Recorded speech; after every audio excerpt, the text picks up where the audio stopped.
Salamat, Miss Cathy. Sa ating balita, naging isang ganap na low pressure area na itong binabantayan natin makaulapan nitong mga nakaraang araw. Alas 4 ng hapon, namataan ito sa layong 440 kilometers east ng Hinatuan, Surigao del Sur. Kasama ang naturang sama ng panahon sa umiiral na intertropical convergence zone na siyang nakakaapekto dito sa may Bicol Region, Visayas at Mindanao. Sa ating nakikita, medyo malaki ang nasasakop na makaulapan nito kung saan nagdadala ng pag-ulan sa halos malaking bahagi ng Pilipinas. Sa kasalukuyan, asahan po ang moderate to occasional heavy rains at thunderstorms sa Mindanao at Eastern Visayas. Kaya inaabisuhan natin ang ating mga kababayan dyan na maging handa sa posibilidad ng pagbaha at landslides. Makakaranas naman ng light to moderate rains at thunderstorms ang Kabikulan at natitirang bahagi ng Visayas, habang ang Metro Manila at natitirang bahagi ng Luzon ay makakaranas naman ng bahagyang maulap na kalangitan na may pulupulong pagulan o pagkidlat at pagkulog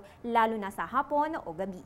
Ayon kay Pag-asa Weather Forecaster Samuel Duran, medyo mabagal ang pagkilos na naturang sama ng panahon. Yan ay dahil sa presensya ng ridge ng high pressure area. At kasalukuyan, ito po'y nasa karagatan kaya may posibilidad itong ma-develop sa pagiging isang bagyo. Pag tuluyan ito naging bagyo, papangalanan itong si Dante. Dagdag pa ni Samuel, within 24 hours, mababa ang tsansa nitong malusaw. Kaya continuous monitoring ang ating mga weather forecasters dito sa Pag-asa at tututukan din natin ang magiging development sa lagay ng ating panahon. Magbabalik ang ating ulat panahon makalipas ang isang paalala.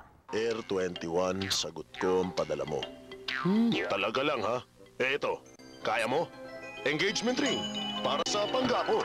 Sagot ko, sir. Siguradong makakarating kagad sa pangga nyo. Ay, pangga ko!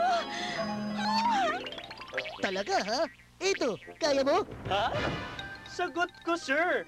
Kahit ano, kahit paano. Air 21, sagot ko ang padala mo.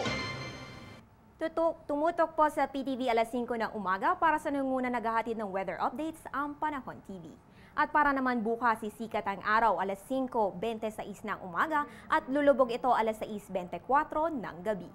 Follow us on Twitter, like us on Facebook at bisitahin ang aming website. At yan po ang pinakahuling balita mula dito sa Pag-asa DOST. Para sa Telebisyon ng Bayan, April and Nerio. Balik sa iyo, Miss Cathy.